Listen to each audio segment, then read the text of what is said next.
garde le rythme, on remue son cul pas mal. Brigitte plus vite, Corinne c'est mou, très bien. On n'a pas peur de se tordre les reins, voilà. Balance man, cadence man, trace la classe, c'est le Bob man.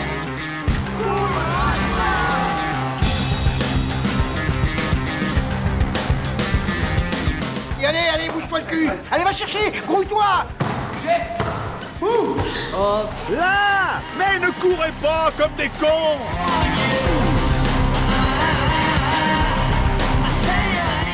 Allez, mets un rouge là-dessus! Et les gars, vous dormez là ou quoi?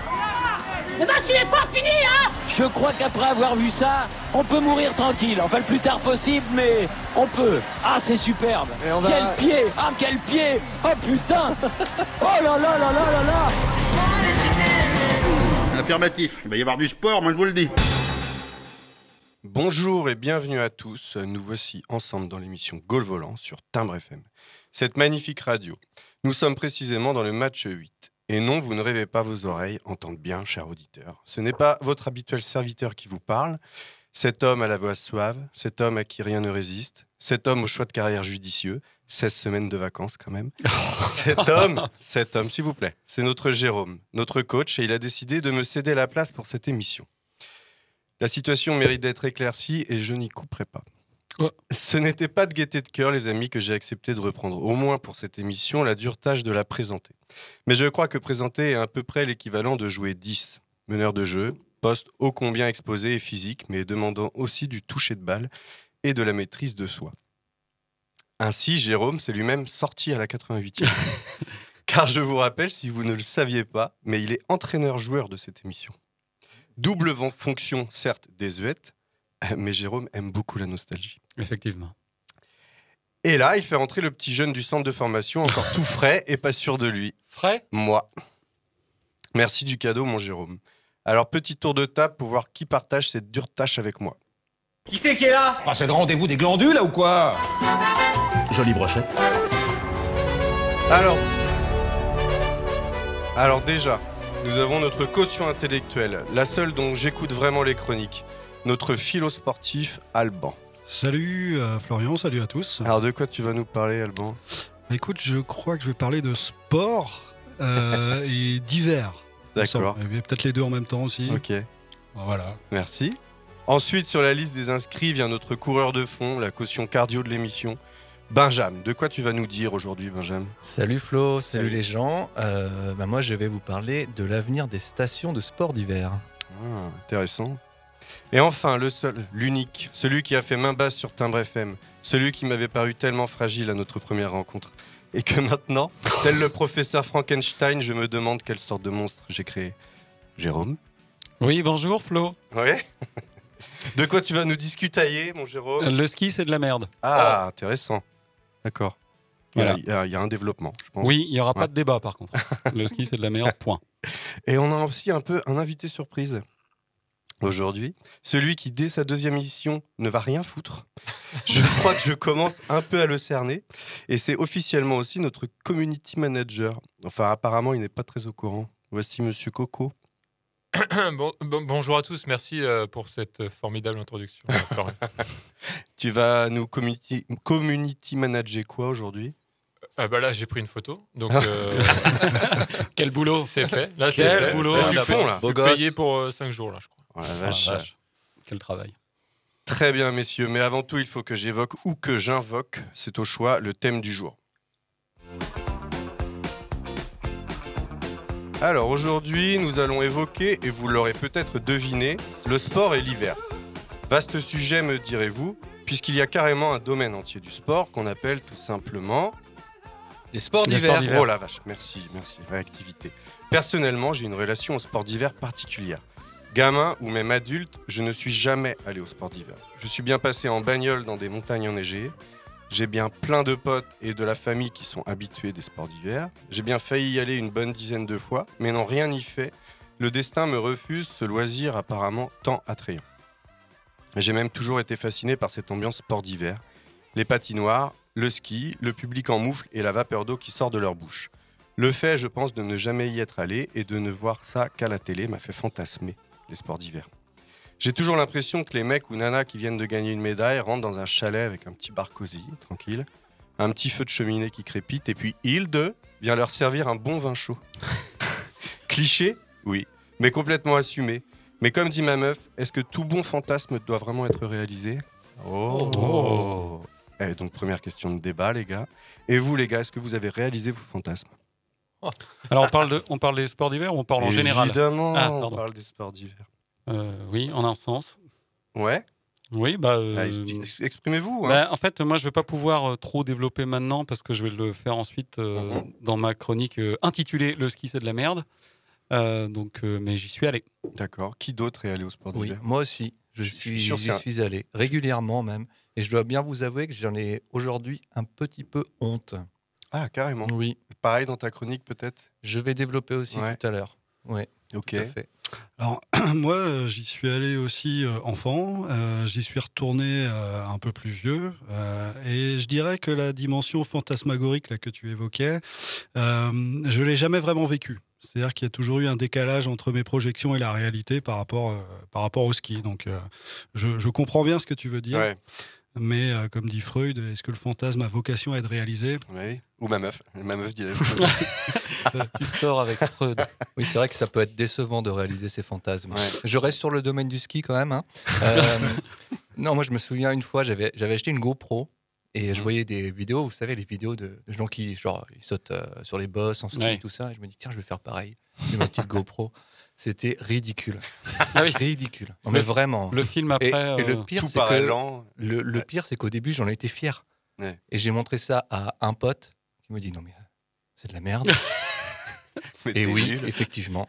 Donc le fantasme n'aurait pas dû se réaliser, effectivement. Ok, mais toi c'est plus sur la GoPro quand même. On est plus oui, sur la GoPro. Oui, moi j'aime bien filmer mes fantasmes. Non. Alors, on est encore sur autre chose. Et toi, Coco, community manager, est-ce que tu es allé au sport d'hiver ? Moi, c'est le fantasme qui veut pas que je le réalise. Dans ta vie en général ? Ouais, ça marche pour pas mal de choses. Et quand j'étais môme, j'allais pas au sport d'hiver avec mes parents parce que j'ai pas mal de frangins. Et puis ça coûtait trop cher. Oui. Et puis en fait, j'ai eu la chance de partir avec l'école à l'Amoura. Il y avait un super truc à l'Amoura en lien avec Rennes. Ils avaient un petit accord. Et puis je suis allé à l'Amoura et puis pas un pet de neige. Et à ce moment-là, c'était un mois de février en 94. Je bluffe sur la date. Et là, il y a eu 20 cm de neige à Rennes et pas un pet à l'Amoura. Donc, j'ai pas pu faire de ski à l'Amoura pendant que les autres s'éclataient à Rennes. Okay. Et donc là, franchement, ça montre bien tout ce qui s'est passé dans ma vie au niveau sport d'hiver. Et là, donc, j'ai ma petite amie qui adore ça. Et en fait, je lutte pour pas y aller pendant qu'elle lutte dans l'autre sens pour y aller. Et t'as l'enjeu des enfants qui fait que je craque un peu, donc j'y suis allé 2 fois depuis, et c'est horrible, parce que j'ai peur de tout. J'ai peur des routes de montagne, j'ai peur des pentes bien trop pentues. J'ai peur du vin chaud. Hilde me fait un peu le terrible vin chaud. Oh, c'est terrible. Donc non, quand on m'a dit qu'il fallait faire des virages pour freiner, et puis se rapprocher du ravin pour faire des virages, j'ai dit que j'ai abandonné. Mais t'as presque fait une chronique là. Ah pardon. C'est fou. Non mais c'est bien. C'était intéressant. Non, je déconne. Eh ben on va essayer de commencer par la première chronique. Notre cher Jérôme. Eh oui, c'est à moi. Alors moi, quand Flo m'a proposé son thème, j'avoue que je savais pas trop quoi dire, parce que mon expérience sport d'hiver n'a pas été très concluante. Je sais pas skier, j'ai pas la bonne technique. Quand j'attaque les pentes, c'est plutôt dramatique. J'ai tout essayé. Oh, ça ambiance le studio. Moi je suis tout nu. Vous la voulez en entier ou pas ? Ça va. Merci. On va s'arrêter là. J'adore pourtant. Et oui, c'était Rémi Trouillon évidemment. Donc oui, j'ai eu une expérience peu concluante au sport d'hiver, mais j'ai eu une expérience à la neige. Comme toi tu l'as dit, tout le monde n'y va pas. Non. Alors, je me suis fait une petite rétrospective personnelle, un peu comme ce que vient de faire Coco. Donc, 4 sessions de ski dans ma vie, 2 voyages scolaires, un passage chez un ami, qui est désormais chroniqueur de Gaulle Volant, qui habitait le Jura, et puis une journée de ski alpin lors d'un voyage en Laponie. Alors, c'est peu ou c'est beaucoup. Parce que chaque année, ou presque, depuis que je travaille, et peut-être même avant, j'ai le droit à la question « Et toi, Tu pars au ski cette année ? Et donc, non. Et je ne suis pas le seul. Il faut savoir qu'un tiers de la population française n'a jamais été au ski. Et pas tout seul, Flo. Pourtant, si on regarde, écoute les grands médias français, on a l'impression d'un marronnier qui concerne le plus grand nombre. En fait, seuls 10% de la population part chaque année en vacances en hiver. Et un hiver au ski, ça ne concerne chaque année que 8% de la population. Et les tendances sur cette population, plutôt urbaine, riche, diplômée. Et plutôt aussi masculine. Bon, ça, moi je me souviens quand j'étais allé en voyage scolaire, le seul qui était déjà allé au ski et qui skiait comme une bête, c'était le fils du médecin, bien évidemment. Et comment ça se fait que ce sont les riches qui y vont ? Parce que ça coûte un bras. Le prix pour une journée est très élevé. Non, mais non, je ne vais pas crier. 117 €. Combien ? Mais ça, c'est une étude réalisée par les domaines skiables de France, sorte de syndicat des téléphériques. Donc je pense qu'ils minimisent un peu le budget. Parce que d'après d'autres sources, pour une famille de 4, c'est 4 000 € la semaine. Et même 6 000 € dans certaines stations. Parce qu'il y a le transport, le logement, le forfait de remontée mécanique, la location du matériel, la bouffe. Pas le resto, hein. Faut pas y aller, hein, le resto en haut au pied des pistes. Ça, faut vraiment... Parce que ton vin chaud dont tu parles, je sais pas combien il coûte, mais... Bon, après, il y a les locaux, ceux qui habitent la montagne. Et ça, je peux comprendre que pour eux, ça représente autre chose. Bonsoir et bienvenue à Savoie Régionale. Et je vous rappelle, au cas où vous l'auriez oublié, dans moins de 6 mois, il y aura bien sûr les Jeux Olympiques d'Albertville. Quelques nouvelles en bref, avant d'aborder en fin de journal un long dossier sur les Jeux Olympiques d'Albertville. Bruxelles. M. Jacques Delors a déclaré cet après-midi au congrès de la CEE, je cite, « 92 sera l'année de l'Europe ». Il a tout faux, là, vu que 92 sera l'année, bien sûr, des Jeux Olympiques d'Albertville. Paris, la capitale. M. Mitterrand a reçu aujourd'hui M. Lech Walesa, qui a déclaré le communisme dans notre pays ne fera pas de vieux os. La République d'Albertville. Ouais, ça suffit, là. Oh. Grenoble, la police hier a fait une descente. Oh. Les personnes qui en ont pâti étaient les tenanciers d'une salle de jeu. Il faut pas être chauvin à ce point-là, héros. Bon, désolé, hein, c'était un peu long, mais vraiment, j'adore l'accent savoyard suisse. Salut, j'ai 8 secondes pour vous dire que la Barovo-Maltine, c'est de la dynamique.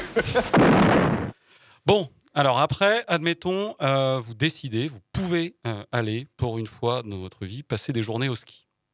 Alors pour moi, dans l'esprit, le ski, c'est je fais la queue en bas des remontées, je réussis à prendre le tire-fesse, je ne me pète pas la gueule sur le tire-fesse, parce que sinon tu recommences tout au départ.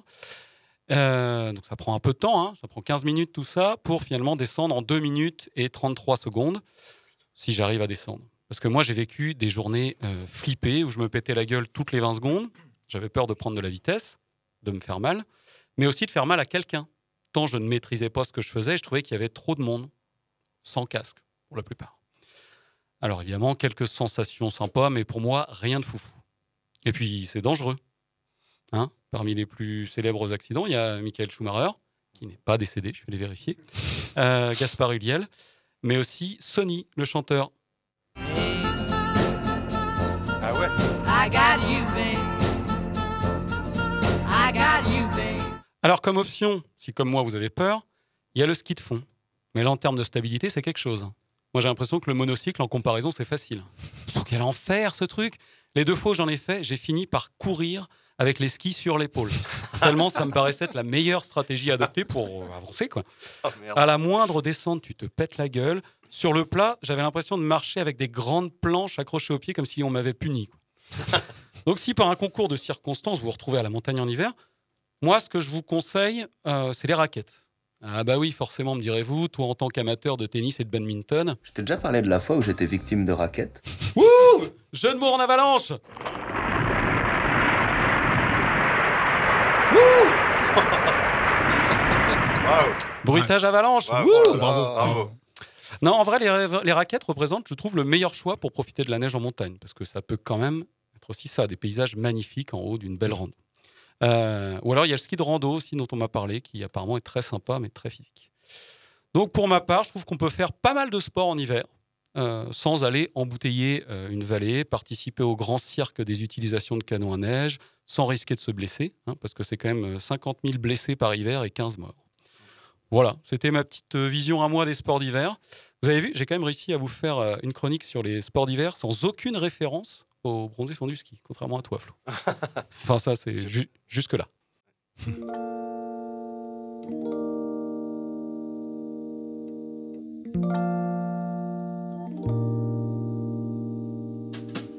Just because of you,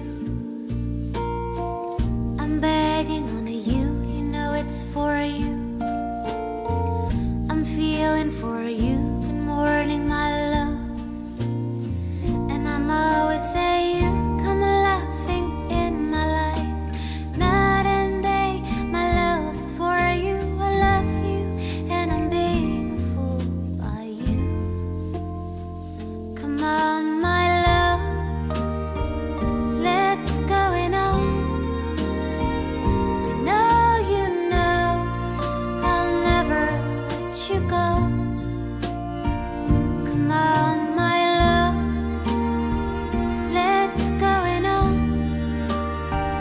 No, I will never feel that way again. But you know my love, I can't fool me.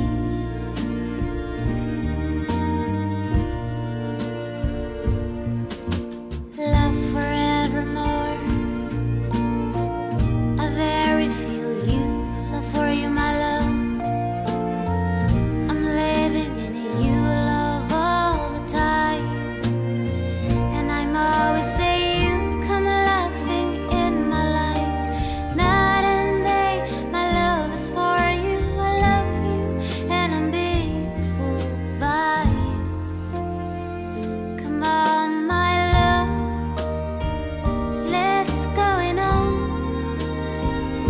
I know you know I'll never let you go. Come on, my love, let's going on. No, I will never feel that way again. But you know my love, I can't fool me.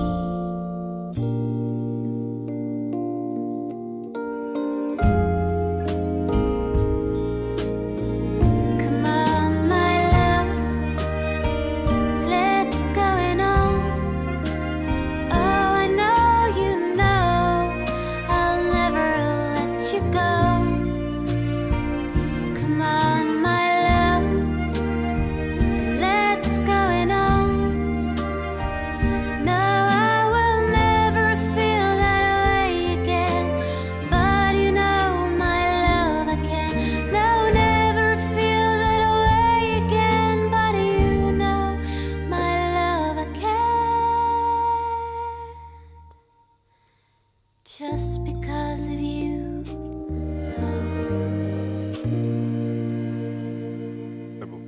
C'est un très beau remix. Hein. Très beau. Oh oui. Ouais.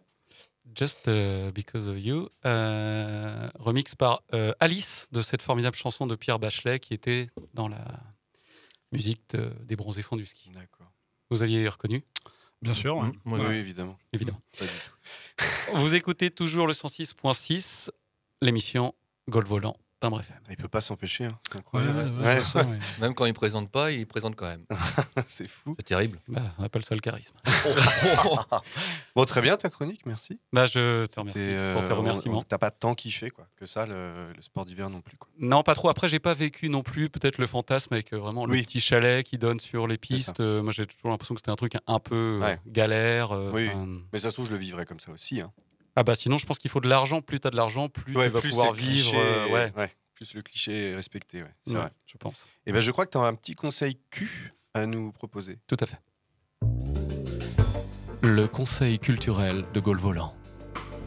Le conseil Q. Culturel.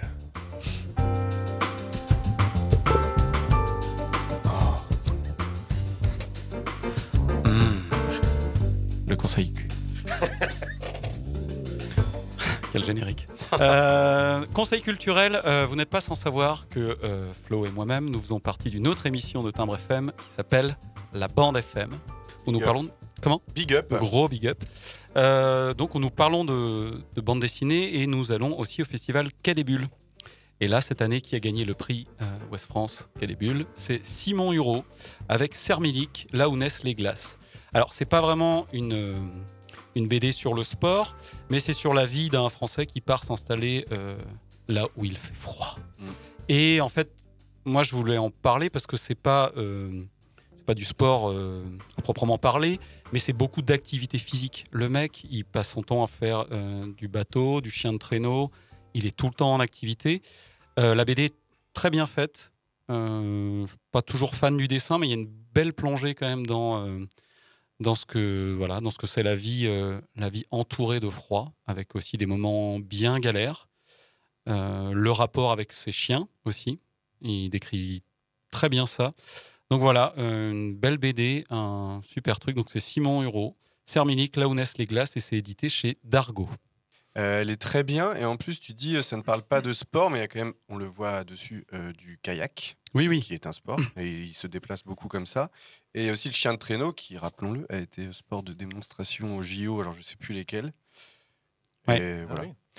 Non, mais c'est plus que c'est pas du sport au sens compétition, c'est de l'activité physique, mais c'est presque des choses qui sont devenues sportives et qui en fait sont des activités du quotidien, quoi. Mais il me semble qu'il y a des compétitions de chiens de traîneau. Ouais, oui, je pense qu'il y a le kayak aussi. Oui, voilà, ce qui en fait un sport finalement. Parce que sans la compétition, c'est pas vraiment un sport, à mon sens. Non. Mais ça peut devenir un sport. Voilà, c'est ça. Mais en fait, on voit pas dans la bande dessinée des compétitions. Mais on approche quand même un petit peu toutes ces disciplines-là. Et excuse-moi Jérôme, mais ça se passe où en fait? Parce que j'ai pas bien. Alors il me semble que c'est au Groenland, mais en fait je suis pas sûr. Ah, oui. Sur la côte est du Groenland. C'est pour ça que j'ai contourné le truc en disant là où il fait froid. C'est que j'étais plus très sûr de moi. Dunkerque. Alors moins plus vieux. Non ouais, c'est au Groenland, ouais. Et elle est vraiment très bien. Et pour reparler des chiens de traîneau, c'est vrai que c'est dommage que parce qu'on voit quand même, il y a beaucoup de moments avec des chiens de traîneau, avec des anecdotes assez folles d'ailleurs. Oui. On apprend plein de choses sur cette activité, ce sport. Pour eux, c'est pas vraiment un sport parce qu'effectivement, c'est pour aller pêcher, pour aller. Oui, ça fait partie du déplacement. C'est un moyen de communication, tout ça. Et il y a tout un mouvement aussi qui voudrait que le chien de traîneau revienne au JO d'hiver. Oui. Parce que, en fait, il y a qu'un seul sport. Tout JO confondu où on utilise un animal, qui est l'équitation, forcément. Et c'est vrai que ce serait sympa d'avoir une sorte d'équivalent en sport d'hiver. Moi, je trouve ça... on a tous vu les films un peu quand on était gamin de Noël avec des... Alors, moi, j'en ai fait. J'ai fait une... Ah j'ai fait une... J'étais allé en Laponie, comme je l'ai déjà dit. J'avais fait une petite sortie en chien de traîneau. Alors, c'était un peu une usine à touristes quand même. Tu faisais ton tour, puis en fait, tu arrivais, il y avait d'autres... traîneaux qui étaient prêts pour d'autres touristes qui allaient faire un petit tour. Faut savoir que donc on faisait deux tours, une où tu étais dans le traîneau et l'autre où tu étais derrière. Moi j'ai commencé, j'étais assis dedans. Quand les chiens démarrent, ils n'arrêtent pas de chier. Donc tu passes ton premier moment dans le chien de traîneau. BD, je crois. Ouais. En fait, ils passent leur temps ils s'arrêtent, ils chient, ils repartent, ils chient en courant. Enfin, ça n'arrête pas. Et par contre, la deuxième partie où je me suis retrouvé derrière, potentiellement je pouvais freiner, mais tu pouvais un peu donner de l'impulsion et tout ça, et ça pouvait vraiment être sympa. Oui. Mais en fait, je viens de comprendre le titre de ta première chronique. C'est-à-dire le ski, c'est de la merde. Ouais. Mais en fait, tu parles de ton expérience Alors, j'aurais pu particulière. Dire le chien de traîneau, c'est de la merde. Ouais. Et en plus, dans la BD, je me souviens qu'il y a des moments où, parce que je l'ai lu, où il y a des moments où ils contrôlent plus trop les chiens. En fait. D'un coup, ils partent vers un endroit, ils sont ultra vénères pour un truc. Et c'est assez incroyable. Enfin, il y a peu de sports où tu contrôles pas totalement ton outil comme ça. Oui, c'est justement l'intérêt d'avoir aussi une dimension peut-être animale dans le sport. Enfin, tu vois, comme l'équitation. Comme sur l'équitation, effectivement. Mais c'est très intéressant, comme tu vois qu'il y a des choses qui peuvent effectivement faire dérailler les chiens un peu de leur... Fascinant, le chien de traîneau, je trouve. Qu'est-ce que tu en penses, Benjamin, du chien de traîneau? Moi, je trouve... la réflexion qui me vient comme ça, c'est quand tu parles de remettre ça, parce qu'il n'y a jamais eu, c'est ça, les chiens de traîneau? Il y a eu... je crois en sport de démonstration. Ouais. Moi, ça m'étonne un peu parce que j'ai l'impression que c'est pas trop dans l'air du temps au niveau du respect de l'animal et tout ça, machin. Ça m'étonne un petit peu que ça revienne, quoi. Parce que je sais pas, moi je pense au cirque par exemple où il y a de moins en moins de cirque avec des animaux, des choses comme ça. Enfin, Je sais pas, après, je suis pas ni pour ni contre, hein, j'ai pas, mais je trouve ça étonnant, quoi. Sur l'équitation, moi je trouve aussi un peu étonnant que ce soit pas remis en question. Il y a alors on s'éloigne un peu, mais il y a le pentathlon moderne, si je dis pas de bêtises, où ils vont arrêter normalement avec les chevaux, avec les derniers événements qu'il y avait eu à Tokyo, où il y avait un cheval qui s'était fait très maltraiter par une Allemande, je crois. Et donc ils remettent vachement ça en question, surtout sur le dressage, des choses comme ça. Ouais. Des épreuves où c'est un peu plus soft. Voilà. Parce que c'est quand même, faut quand même pas oublier que c'est des chiens qui sont sélectionnés depuis des années, des milliers d'années presque pour ce genre d'activité et qui sont. Après, ça pose un peu la question de est-ce que le dressage est forcément un mauvais traitement. Enfin, il y a aussi, je pense, après, on arrive à des choses. Non, mais il y a des animaux qui sont dressés et qui sont, peut-être pas malheureux. Non, j'en sais rien. Non, mais t'as raison, je pense. Et puis pose un peu cette question-là. Aussi, des fois, quand on arrête une activité avec un animal, on peut avoir l'extinction de cette branche, quoi. Par exemple, pour les chiens de traîneau, je pense que vraiment ils sont reproduits dans ce but-là, quoi. Mon interrogation, c'était pas tant sur est-ce que c'est entre guillemets bien ou mal, ça m'étonnait en fait que ça, ça revienne. Je trouve que ça va pas dans le sens de ce qu'on entend dans la société, quoi. Après, c'est toujours pareil, il y a aussi plusieurs sons de cloche. Tu as peut-être entendu ceux qui peut-être le voulaient, d'autres qui forcément sont. Oui, probablement, il y a des pour et des contre. Comme on est un community manager, je vous propose de continuer ce débat sur les réseaux. On verra ça, Corentin. J'ai l'impression que ça intéresse tout le monde. Oui, t'avais oublié qu'on était dans une émission. De toute façon, on fera une spéciale sport et chien, je pense, à un moment donné. Ah oui, on va en faire des thèmes marrants. Sport et chien, c'est pas mal. On va passer à la troisième mi-temps, si vous voulez bien, messieurs. La troisième mi-temps, déjà ? Je crois pas. La mi-temps. Oh, il m'a oublié. La mi-temps tout court. Ok, c'est la première fois que je présente, ça va. C'est parti, je vais vous présenter un petit quiz.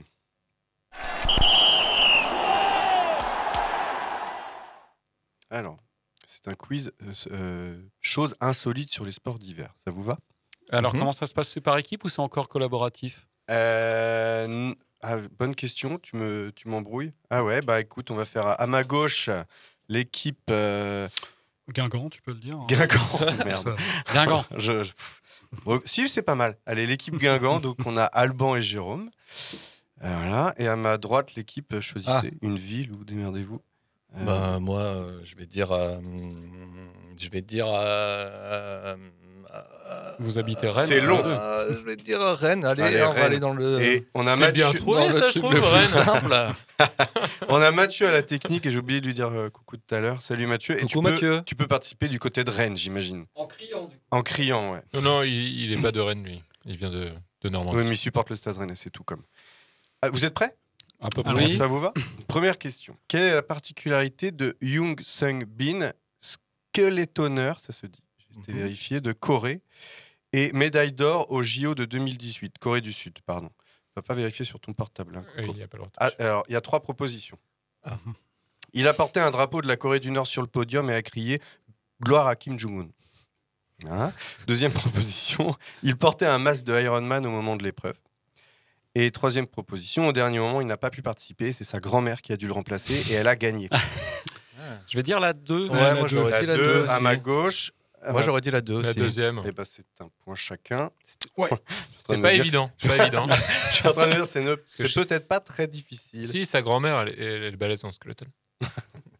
Mais qu'est-ce que le skeleton ? Alors, skeleton, c'est la luge avec la tête devant. C'est des tarés. Ouais. D'ailleurs, il y avait un mort une fois. Je sais plus auquel JO, mais il y avait eu un mort. Oui, d'accord. Et tu vois, c'est le truc où ils vont le plus vite, je crois. Ils vont à 150, je crois. Énervés, les gars. Lequel de ces sports d'hiver n'a jamais existé ? Proposition 1, le bandy, en gros un foot en patin à glace, beaucoup pratiqué en Russie. En deuxième proposition, le ski-ballet, en gros du patinage artistique, mais avec des skis. Et en troisième proposition, le basketing, sport pratiqué presque exclusivement aux États-Unis. Même principe que le basket, mais sur une patinoire. Skating signifiant patinage en anglais. C'est pas facile. Ah oui, toi t'étais... Ouais. On essaie de se mettre d'accord, nous. Le basketing pour... J'étais plutôt sur le basketing parce qu'il est basketteur. Oh, il est copieur. Flo et que... On l'a dit avant. Mais allez, c'est pas... Allons-y pour la 3. Ouais. La 3 et la 3 là aussi ? Tout à fait. Oui, mais nous avant. Ah, bande d'enfoirés, c'est ça. Ouais. Ça, je pensais que j'allais vous avoir sur celle-là. Le ski-ballet, je vous conseille des vidéos. C'est magique. Ça a été 2 années en sport démonstration au JO d'hiver. Et vraiment, les mecs font comme des des figures avec des skis, c'est d'un ridicule assommant. Je pense que c'est vraiment pour oui, ça qu'ils l'ont j'ai enlevé. vu, oui, je crois qu'on en avait déjà parlé. Il y avait un troisième que j'ai oublié, qui était le skidjuring, une sorte de ski nautique mais tiré par des chevaux ou des chiens sur la neige. Du coup, ça existe. Voilà. Oh la vache. Ah ouais. Ouais, ça existe vraiment. Et le bien-être animal là-dedans. Qu'est-ce qu'on en fait? Coupez le micro à Benjamin. Oh. Question 3. Quelle fut la particularité de l'équipe de bobsleigh mexicaine ayant participé aux Jeux de Calgary en 1988? Alors, la première proposition, les concurrents avaient décidé de ne pas mettre de casque, mais des sombreros. Oh non, elle est en train de se faire dans ma tête, cette image. En l'honneur de leur culture. La proposition 2, la décoration du bob représentait une énorme piñata et des Belges bourrés... Ah non, j'ai pas voulu mettre piñata. Mince, je crois que je me suis trompé. Et des Belges bourrés l'ont éclaté un soir, ce qui fait qu'aucune des deux équipes n'a pu participer à l'épreuve. L'une car son bob était pété et l'autre évidemment parce qu'elle était disqualifiée. On va dire la 3. Et enfin, c'était trop évident mes questions en fait. Et enfin, les 4 membres de l'équipe étaient tous frères. Ils étaient tous frères. Merde, va pas y avoir de gagnant les gars. Alors, il reste 2 questions. Quel pays... un très beau match nul, Guingamp-Rennes. Quel pays n'a jamais remporté la moindre médaille d'or aux JO d'hiver avant d'accueillir lui-même des JO d'hiver? Celle-là, elle peut être piège. Okay. Le Japon avec Sapporo en 1972. Pardon. La Yougoslavie avec Sarajevo en 1984. La Norvège avec Lillehammer en 1994 ou notre bonne vieille France avec Chamonix en 1924. Yougoslavie. Ouais, 2. Yougoslavie. Pas le Japon. Avec la Norvège, non. Pardon. Et puis il y avait, c'était quoi le dernier déjà? Chamonix en 24. Ouais. En 24? Ouais, en 24. Ah. Ça, c'est pas mal. Bon, on peut tester ça, histoire de changer un petit peu. Quoi. Nous, on est joueurs. On est joueurs. Bien joué. À ma droite. En fait, je vais être plus précis. Il y avait 2 réponses possibles. Parce que en fait, le Chamonix était un piège. C'était les premiers JO. Donc, il n'y avait jamais eu de médaille d'or distribuée avant. Ça, on le savait. Et il y avait la Yougoslavie. Et Sapporo, le Japon, n'avait jamais gagné de médaille d'or. C'est leur particularité. Donc, on a Rennes qui se détache avec un point de plus. Évidemment, Rennes. Tout va jouer sur la dernière question. Quel suspense insoutenable. Quelle tension. Il y a une épreuve au JO d'hiver qui s'appelle le 5000 mètres short track. C'est donc sur une petite piste de 111,12 mètres. Et là, on va voir le niveau de maths. Combien de tours cela représente? Est-ce que tu peux redire la question? Il y a une épreuve... Non, c'est pas la peine. Oh là. 111 mètres. Alors, attendez. Tu veux vraiment la question? Ouais, vraiment. 5000 mètres. Il y a une épreuve au JO d'hiver qui s'appelle le 5000 mètres short track. Short petit, c'est les petites pistes. Donc, c'est donc sur une petite piste de 111 mètres,12. Et là, on va voir le niveau de maths. Combien de tours cela représente pour faire 5000 mètres? Alors, je vous fais des propositions. Non, c'est pas la peine. C'est pas la peine. Alors, j'ai un petit bonus, je vous laisse 2 secondes. Si quelqu'un me trouve à 5 tours près, sans proposition, on va voir le niveau de maths. 45 tours. Je vais dire 48, mais... Bah les gars, c'est bon. Vous l'avez. Et bon. Attends, on n'a pas dit la victoire. On n'a pas dit notre proposition. Je vais dire 45. Ils sont chauds. Bravo. Victoire de Rennes, 5-3. Bah, je suis pas venu pour rien. Eh ben, dis donc, on aura gagné la Coupe de France contre Guingamp, enfin. Des années après. Oui, mais il y aura un quiz. Arbitrage discutable quand même. Ouais, ah ouais, pas du tout. J'ai rien senti. Moi, je fais un quiz en fin d'émission où Alban représentera Guingamp contre vous 3. Et tiens, regarde, Alban, les réponses sont juste... Et c'était la mi-temps. Merci beaucoup.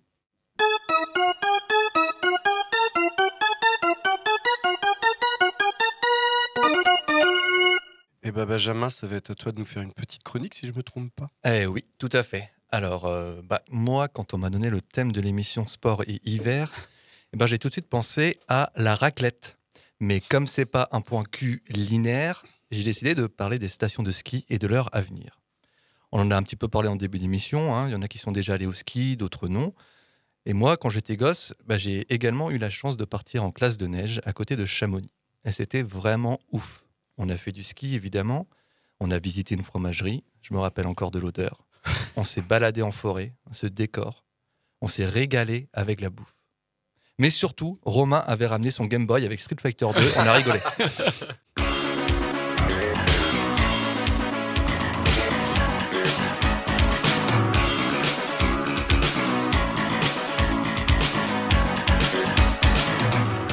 Alors ça, c'est le thème de Guile, un des persos. Ah, on savait faire de la musique à l'époque, cette ligne de basse là. Mais moi, je prenais toujours Blanca, le gros monstre vert qui faisait de l'électricité. Et du coup, on était partis en car et Julien n'avait pas de place assise. Alors, il se posait sur la petite marche avant la grande banquette arrière, celle que tout le monde voulait. Et il pieutait là. Hein, on était moins regardants sur la sécu à l'époque quand même. Hein. Et puis, j'y suis aussi allé avec ma famille pendant les vacances de février ou de Noël. Et je me souviens que plusieurs semaines avant qu'on parte, mon père et mon oncle n'arrêtaient pas de checker la météo pour voir si on aurait de la neige. J'avais l'impression que c'était leur problème numéro 1.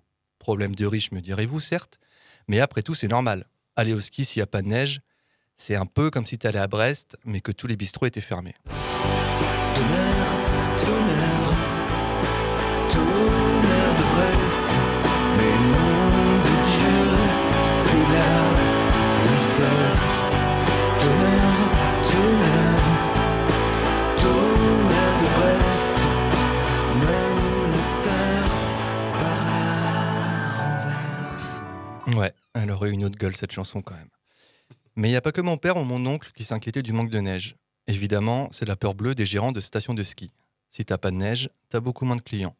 C'est pourquoi dès les années 80, pour faire face aux variations d'enneigement, plusieurs stations se sont équipées de canons à neige artificielle. Ah non, pardon, de dissipateurs de neige de culture. C'est comme ça qu'il faut dire. 16% des investissements des stations vont dans les canons à neige. C'est le deuxième poste d'investissement. Et c'est marrant parce qu'au départ, il y a donc une quarantaine d'années, c'était les stations qui payaient les canons. Mais depuis que des majorités de droite sont passées à la tête des régions, comme par exemple Auvergne-Rhône-Alpes avec Laurent Wauquiez, Lolo Montgassure, il y a une véritable avalanche, jeu de mots, de subventions pour les canons à neige. Ça coûte cher aux contribuables et c'est hyper simple d'en avoir pour les stations. Mais bon, vous le savez, aujourd'hui, nous faisons toutes et tous face aux conséquences du dérèglement climatique. Les températures montent, les glaciers fondent, et il ne faut pas être le couteau le plus affûté du tiroir pour se dire que la neige va venir à manquer sérieusement. Alors, pourra-t-on encore faire du ski d'ici quelques années ? Comment les stations font face et s'adaptent à ce nouveau paradigme ? Laurent Wauquiez est-il un gars sûr ? Julien a-t-il survécu au trajet en car ? C'est parti, les amis.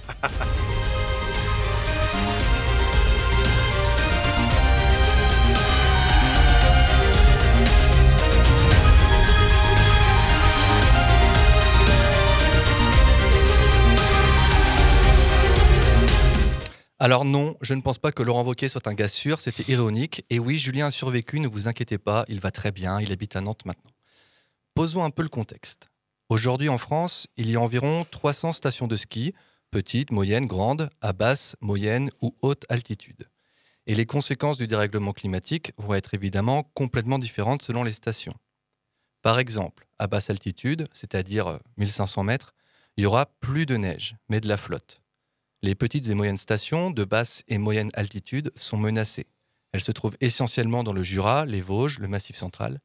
Mais ce sera beaucoup moins le cas pour des stations plus grandes et plus hautes, comme Val d'Isère ou Val Thorens.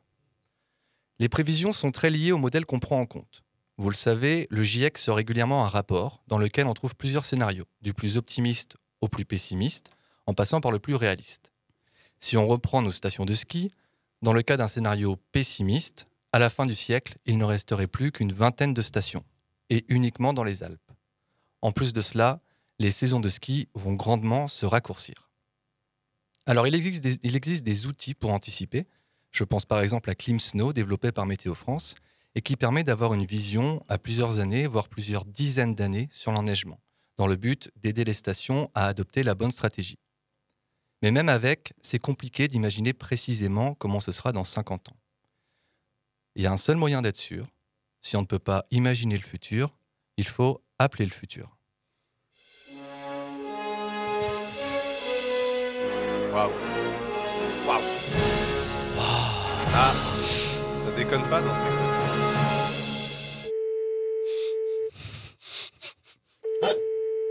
C'est loin. Du temps à décrocher. Centre d'appel interespèces spatio-temporel, bonjour. Oui, bonjour madame. Je souhaiterais être mise en ligne avec un humain de Noël 2045, de Val d'Isère, s'il vous plaît. Oui, très bien. Mutant ou non mutant ? Non mutant. Ne quittez pas, je vous mets en relation. Oui, allô ? Bonjour, Benjamin pour l'émission de radio Gaulle Volant. J'aurais quelques questions à vous poser. Oh bordel les gars, c'est Gaulle Volant. Vous nous connaissez ? Bah, tout le monde vous connaît, vous êtes la référence des émissions sportives. Vous avez explosé après l'émission sur Giroud, tout le monde vous voulait. Et c'est quoi le prochain thème? Un truc chouette, hein? Parce que sport et plomberie, c'était pas ouf quand même. Je sais pas. Je vous appelle de 2022 et on se demandait si vous pratiquiez encore le ski. Oh bah oui, ici à Val d'Isère, on n'a pas de problème, on est haut. Ah oui, donc il y a de la neige, tout va bien. Ah bah de la neige, il est con lui. Dès que tu dépasses de 1 mètre, t'as pas de problème. Ici en Isère, les canons en neige couvrent la moitié du domaine, donc au final, on a des conditions similaires à celles de son époque, gros. Mais les canons à neige, c'est quand même beaucoup critiqué. Ça continue? Bon, c'est juste de l'eau et de l'air au final. Ouais, c'est un peu simplifié ça. Et puis ça pompe un peu d'énergie au passage aussi. Chez nous, ça gueule quand même pas mal. À la Clusaz, ils viennent de suspendre un projet de construction d'un réservoir de 148 000 m3 d'eau destiné à la culture de neige artificielle. Les stations n'ont pas réfléchi à des équipements plus respectueux de l'environnement? Le ski est une activité au bilan carbone très élevé. Bah, quand je suis sur le ski, je pollue pas moi, hein. En fait, vous êtes vraiment réac, Golvolant. Oui, non mais d'accord, sur les skis on pollue pas, mais il faut y aller en montagne. On voit chaque année les énormes bouchons dans les grandes vallées type la Maurienne. Le transport représenterait 57% des émissions de gaz à effet de serre dans le bilan des stations. Mais pourtant, certaines réfléchissent à des navettes électriques. C'en est où? Oh, ça c'est fini, y a plus de bouchons. Ah bah enfin une bonne nouvelle. On y va en hélico. Ah bah oui, c'est vrai, je suis con, j'avais pas pensé à l'hélico. Bah déjà, c'est qui le on? De mon temps, ça représentait à peine 10% de la population. Ah bah c'est sûr qu'on n'est pas beaucoup. Bah heureusement encore, vu qu'il n'y a plus qu'une quinzaine de stations viables et qu'on peut skier qu'entre début décembre et mi-janvier, on serait marché dessus. Puis bah le on, bah je sais pas moi je viens avec mon petit cercle, hein, Jean-Eudes, Louis-Émile, bon, Jeanne-Marie, Théodule, etc. Bon, c'est sûr que c'est pas ouvert à tout le monde, hein. Faut avoir un certain standing, hein. Mais pour que les stations restent viables, il a bien fallu augmenter les prix. C'est l'offre et la demande, la loi du marché, on n'y peut rien. Mais les stations n'ont pas cherché à se diversifier? On parlait de stations 4 saisons, VTT, cheval, luge d'été, randonnée. Ah oui, mais c'est pas très rentable les activités estivales. Et puis les randonneurs, ils étaient contents s'ils voyaient des marmottes ou des petites plantes. Mais il y en a plus, alors ils viennent plus. Et puis c'était pas les premiers à se précipiter pour payer 60 € leur morito, quoi. D'ailleurs, en parlant de morito, Charles-Henri, tu m'en remets un, s'il te plaît? Ça marche. Bien, merci, hein, on va vous laisser, merci. Bon, c'est pas très joyeux. Je résume. Désenneigement généralisé, nombre très important de stations fermées, hausse des prix, fréquentation uniquement par les très riches, destruction de la biodiversité. Mais c'est pas très étonnant. Le ski, en tout cas la façon dont c'est géré sur le plan touristique, est un modèle d'industrialisation à outrance. En 2019, malgré les nombreuses alertes lancées par les scientifiques, les chercheurs ou même les économistes, aucune station n'avait enclenché de transition. Il y a cependant l'exemple de la station Métabif dans le Jura, qui dernièrement, face aux nouveaux investissements indispensables pour réaménager ses équipements, comme les remontées mécaniques, envisage très sérieusement la fin du ski alpin. Mais ça reste un cas isolé. Ah, excusez-moi, une seconde. Oui, allô? Oui, rebonjour monsieur. Centre d'appel interespèce spatio-temporel, appel entrant du futur, année 2057. Oui, Golvolant? Oui, bonjour, vous êtes? Peu importe qui je suis. Dans quelques années, vous ferez une émission sport et maçonnerie. Ne la faites surtout pas. Vous allez vous foutre de la gueule des Portugais et comme vous êtes écouté dans le monde entier depuis votre spécial Giroud, ça va créer une réaction en chaîne. Sanctions diplomatiques sur la France, blocus commercial sur la brandade de morue, mise en place d'un jeu d'alliance et pour finir, une 3e guerre mondiale dramatique. D'accord. Je peux pas rester longtemps avec vous là, je prends de gros risques en vous appelant. Mais jurez-moi de ne jamais faire cette émission. Écoutez, pas de sport et maçonnerie alors, hein, on en avait très envie mais on va éviter. Et vous attendez quoi pour avoir des chroniqueuses, merde?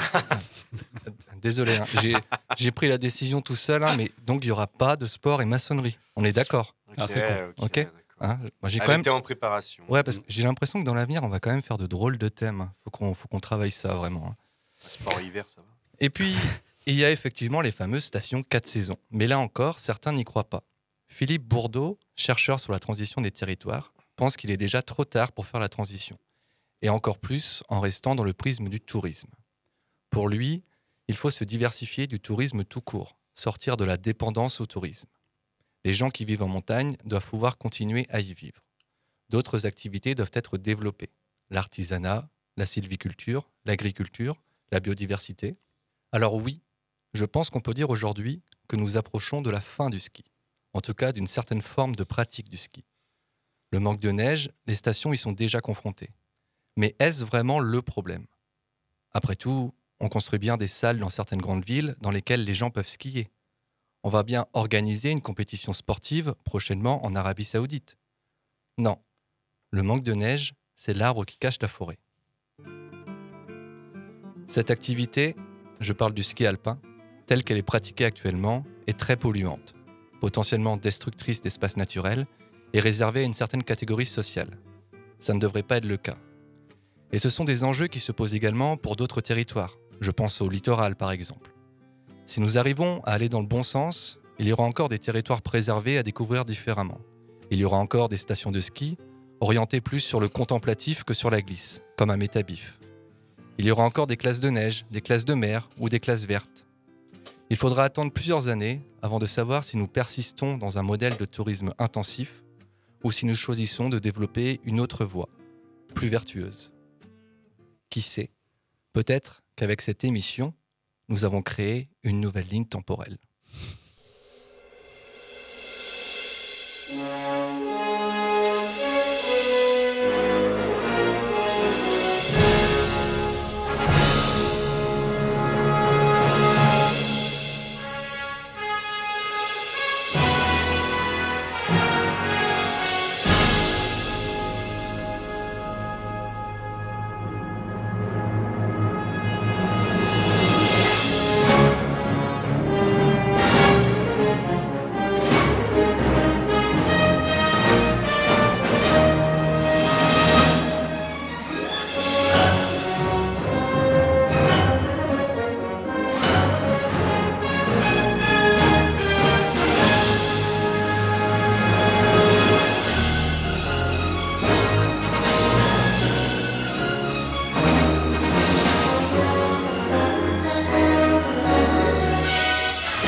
Reconnu de la musique de quel film?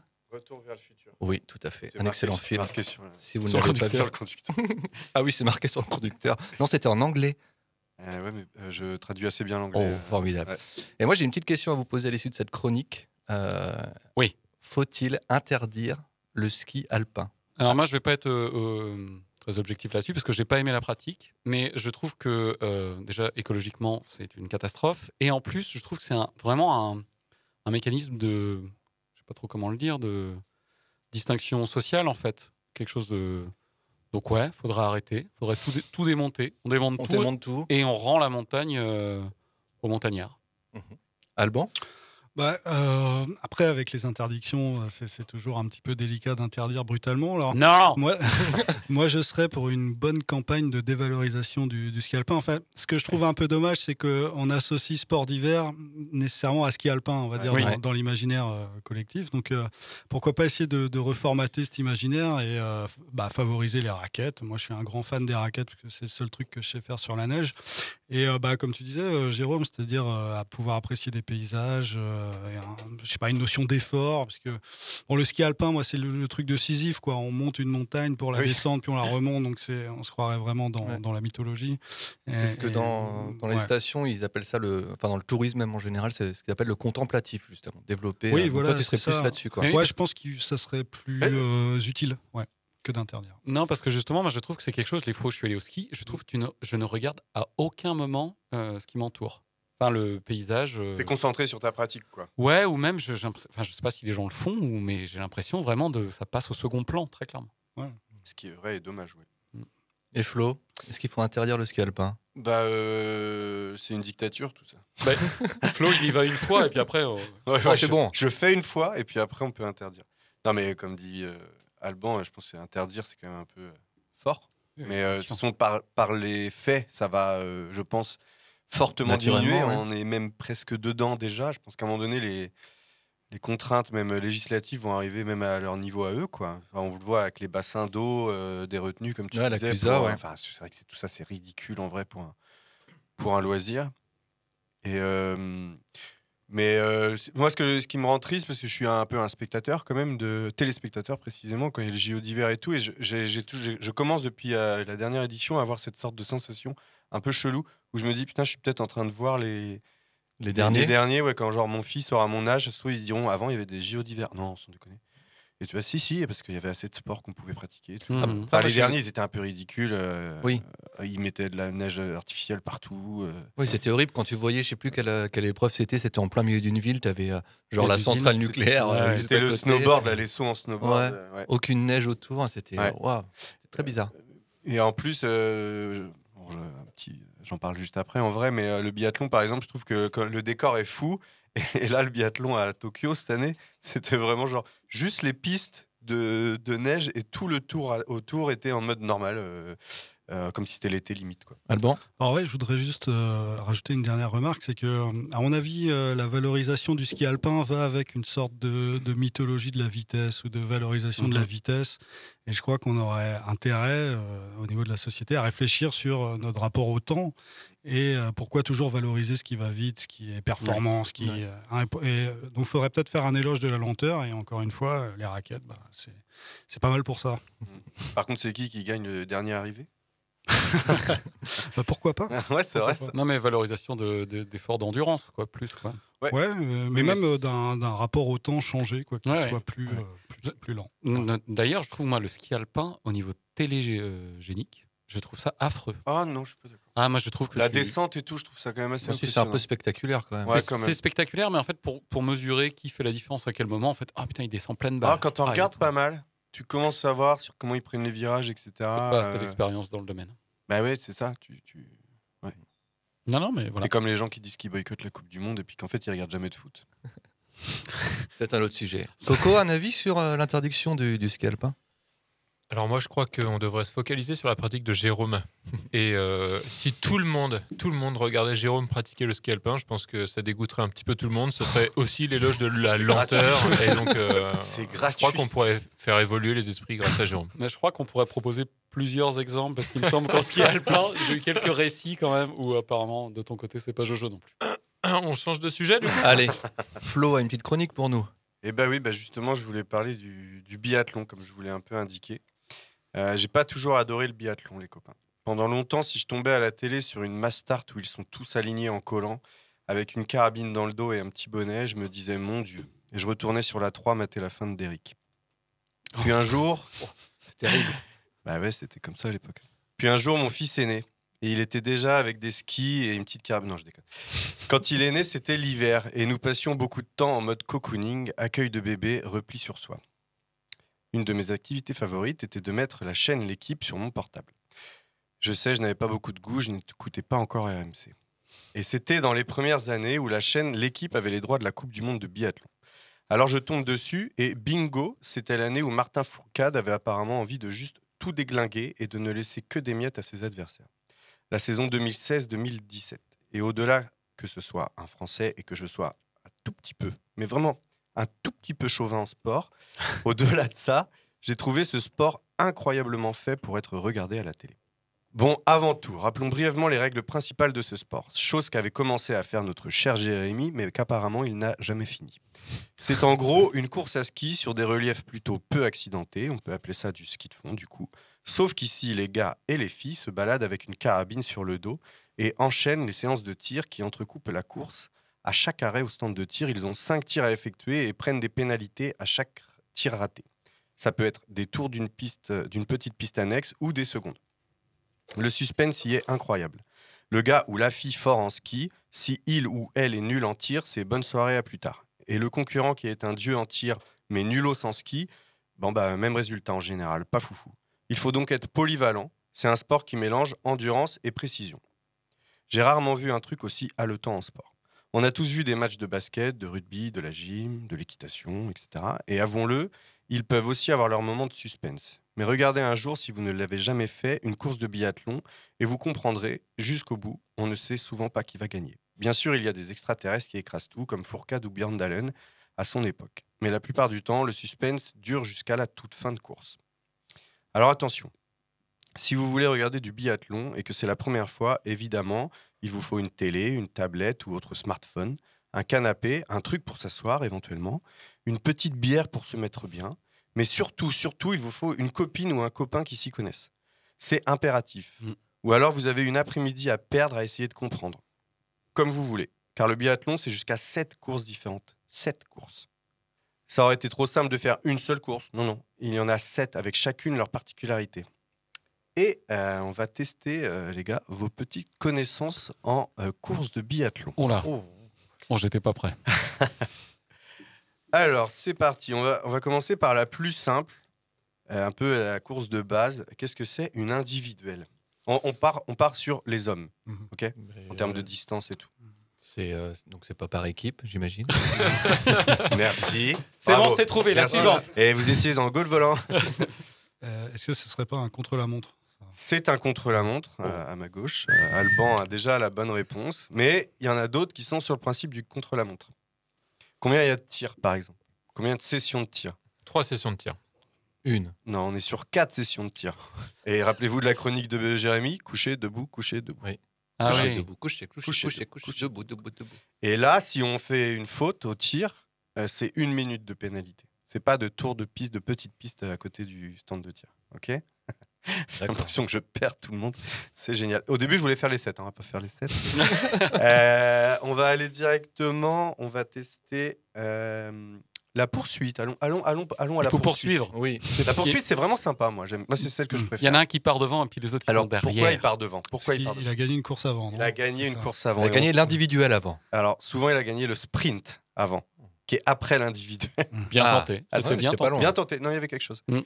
Et du coup, en fonction des écarts sur le sprint, ils font le départ en inversé. Ouais. Le premier par premier, etc. Un peu comme la F1, où ils font des... Les pole position, ouais. ça, là, c'est quand même pas exactement pareil. Mais j'ai tenté encore un truc. Mais c'était pas mal, là, encore. Mais à côté. Fourcade était... Pas suffisant. Fourcade était très fort en poursuite. Et moi, j'adorais le voir partir 4-5e et gratter rattraper les gars et passer devant. Ça, c'était génial. Est-ce qu'il y a une stratégie de se dire, je vais partir derrière le premier ? J'imagine que ça peut. Je sais pas, parce que tu perds une médaille si tu gagnes pas au sprint. Donc je sais pas si volontairement, tu vois. Ah oui. On a la Mastart que j'ai dit tout à l'heure, le départ groupé. Ouais. Ça vous parle ? Ouais. C'est vrai que celle-là, elle est un peu plus simple à comprendre. Tout le monde part en même temps. Et puis, il y a, si je dis pas de bêtises, 4 tirs aussi. Et puis, voilà, c'est les premiers qui arrivent. Donc, c'est la plus claire pour le spectateur, parce que le premier qui arrive, il a gagné, quoi. Et on a des relais mixtes. Et il y a aussi un relais qui s'appelle le relais mixte simple. Celui-là, il est amusant, donc je vous demande si vous connaissez. Non. Mathieu, tu as une idée ? Non. Le relais mixte simple, au lieu que ce soit le relais mixte basique, ou le relais mixte normal, on va dire, dans le relais mixte normal, il y a 2 gars, 2 filles qui se relaient. Dans le relais mixte simple, ne me demandez pas pourquoi, c'est un gars, une fille, mais qui se relaient 2 fois. D'accord. D'accord. ok. Voilà. Oui. Et pourquoi c'est simple du coup? Bah ouais, il est plus complexe que l'autre, mais démerdez-vous. Le relais mixte complexe. Complexe. Trop de X. Je reprends ma chronique, s'il vous plaît. Pardon. Et franchement, si vous vous mettez devant la télé et que vous ne savez pas, mais vous pouvez littéralement ne rien comprendre. J'ai vu une course une fois, au tout début, je regardais du biathlon. Le mec arrive presque en dernier et lève les bras, content. Il avait gagné. Et j'ai mis une demi-heure avec l'aide du débrief sur la chaîne L'équipe et tout, à comprendre qu'en fait c'était sûrement une individuelle et il avait fait le meilleur temps, etc. Donc il faut vraiment être accompagné. Conseil. Et oui, c'est pas simple. Mais c'est ce qui fait aussi du biathlon l'équivalent de la natation ou de l'athlétisme au JO d'été. Un grand nombre d'épreuves et donc un gros distributeur de médailles. Ça me fait toujours rire quand je vois un seul biathlète ou nageur ramener 5 ou 6 médailles à son pays, voire plus. Et les 15 mecs, voire plus d'une équipe de sport co ramener au mieux une seule médaille. Ce qui, je crois, me fascine encore plus dans ce sport, c'est que sûrement je ne le pratiquerai jamais. Ou en tout cas, je ne peux pas le faire comme j'irais faire un foot avec des copains. Il faut quand même un nombre d'éléments assez conséquents pour en faire. De la neige, des skis, des Norvégiens, une bonne carabine et des collants. Ça fait beaucoup. Encore une fois, mon rapport à ce sport d'hiver est sûrement de l'ordre du fantasme. Et si c'était un bon sport à regarder, le cul bien calé au fond de son canapé, un sport qu'on ne pratiquera jamais, qui reste au fond une énigme pour soi-même. C'est beau. Merci Flo. Ouais. Je vous laisse avec ça. Je n'empêche que j'ai vécu un peu une expérience comme la tienne, c'est que j'ai trouvé ça très télégénique. C'est télégénique de ouf. Ouais. Et moi, je pensais pas me faire attraper. J'étais effectivement avec des amis qui connaissaient et qui m'expliquaient, et j'étais pris complètement dedans. Ouais. Après, quand tu expérimentes le ski de fond, que tu te rends compte que c'est pas aussi facile que ça paraît, ça perd un peu en charme. C'est là, c'est un peu le fil rouge de l'émission. C'est là où le fantasme est intéressant, parce qu'en fait, tu n'y vas jamais. Mais je suis sûr, je mettrais les pieds sur des skis de fond là, comme ils ont. Mais ça m'énerverait tout de suite. Et je verrais plus le truc pareil. Oui. Alors, juste pour rebondir sur ce que dit Jérôme, c'est vrai qu'au niveau télégénique, je suis d'accord avec toi, puisque des fois, si tu zappes et que tu tombes sur un mec avec une carabine dans la neige qui skie, tu te demandes si t'es pas devant un documentaire ou devant un film, un James Bond, un film d'aventure de James Bond. Ça crée comme ça des décalages qui rend l'expérience en effet palpitante et énigmatique. Ouais, c'est ça. Il y a un côté énigmatique. Et le décor est fou. En général, ils sont dans des stations assez hautes et donc il y a vraiment beaucoup de neige. Ça neige des fois pendant qu'ils skient. Ça, c'est, je sais pas, il y a un truc vraiment dépaysant. Votre rapport au biathlon, messieurs? Je sais pas. Ça me fait rire. J'en ai jamais fait, effectivement. Il n'a aucun rapport avec ni regarder. Non, mais effectivement, regarder, oui, j'aime bien. Okay. Aussi, c'est parce que je sais, on a moins l'occasion d'en voir aussi régulièrement, quoi. Ouais, c'est un peu tiens, il y a du biathlon, tiens, je vais regarder, quoi. Ouais. C'est frais. Ouais, c'est rafraîchissant. Bon, ouais. Toi, Coco? Alors moi, je vais vous parler de l'Amoura en 94. Oh non. T'as fait du biathlon? Alors du coup, non, j'ai pas fait du biathlon, j'ai fait du ski de fond. Parce qu'il n'y avait pas de neige, donc ça frottait sur le goudron. C'est tout ce que je me rappelle un peu. Non, j'ai déjà regardé un peu. C'est vrai que j'aime assez parce qu'il peut y avoir des petites surprises, des remontées fantastiques et puis les Français sont assez balèzes, donc comme toi je suis un peu chauvin, donc j'aime assez ça. Et puis c'est vrai que le biathlon, si t'en pratiques, si t'es licencié dans un club, t'as une chance sur 2 d'être médaillé olympique. Tu sais qu'à un moment donné, j'avais regardé le nombre de licenciés, c'était au début que Fourcade y perçait, et genre, sérieux, il y avait genre 180 licenciés de biathlon en France. Ouais. C'était fou. Quel est le moment que le sportif attend? C'est la troisième mi-temps. Quel est le moment que le sportif attend? C'est la troisième mi-temps.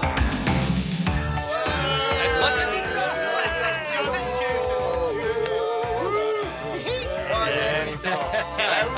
Va chercher le pack de bière.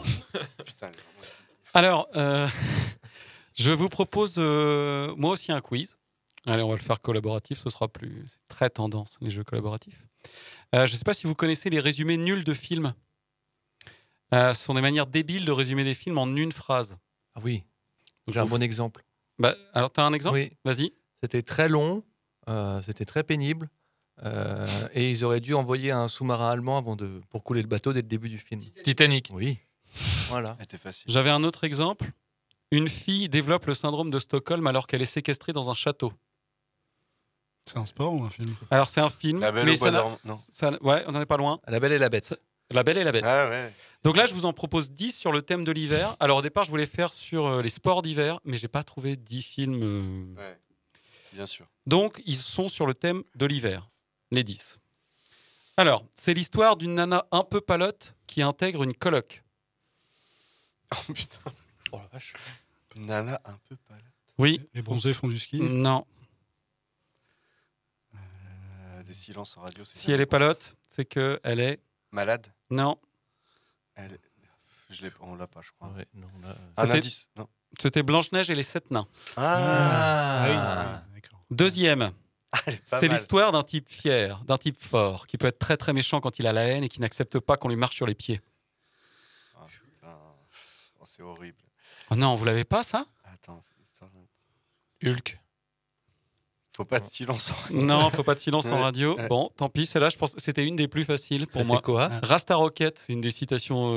Ah, mais là, c'est phares quand tu rentres plus dans le cadre de ce que t'as dit, du mais coup. Je change. Troisième, on est pour l'instant à 0 sur 2. Oh. C'est une famille d'irresponsables qui part fêter Noël à Paris. Maman, j'ai raté l'avion. Exactement, Wouh bien joué. Putain, je Coco. l'avais, mais j'étais pas sûr que c'était à Paris. Donc voilà, il y a Le premier, il est à Paris? Ils partent à Paris, ouais. Ah le ouais, premier. ok. Vérification à l'appui.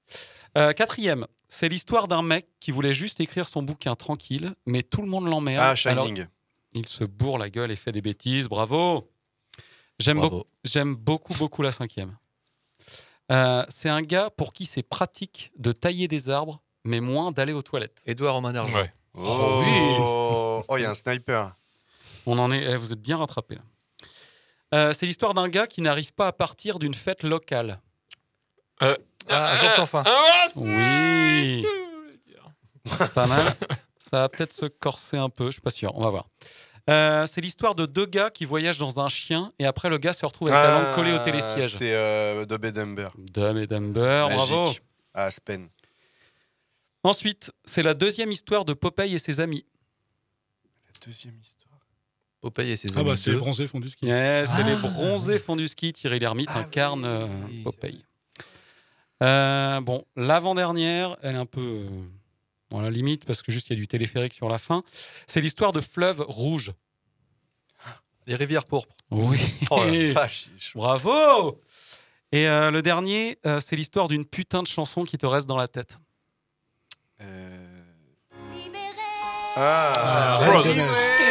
Quel J'ai enfer. une petite fille, moi. Merci. Plus jamais libéré. C'est pour toi, Josépha. Oh, c'est beau. C'est beau. Ah, en vrai, j'aurais envie de la laisser.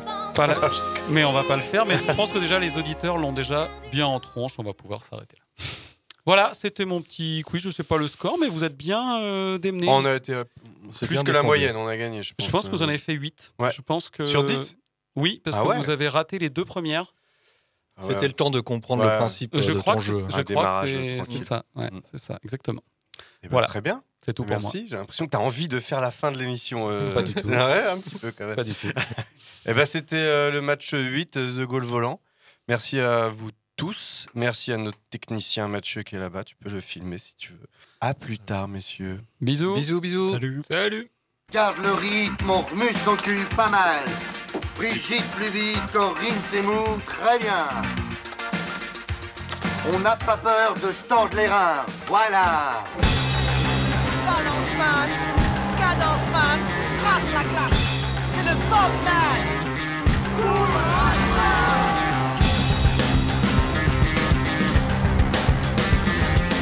Et allez, allez, bouge-toi le cul. Allez, va chercher, grouille-toi.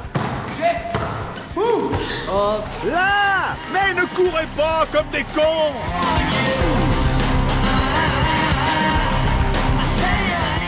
Allez, mec, un rouge là-dessus. Et les gars, vous dormez là ou quoi? Le match il est pas fini, hein? Je crois qu'après avoir vu ça, on peut mourir tranquille. Enfin, le plus tard possible, mais on peut. Ah, c'est superbe. Et on va- Quel pied. Ah, quel pied. Oh, putain. Oh là là là là là là. Affirmatif. Il va y avoir du sport, moi je vous le dis.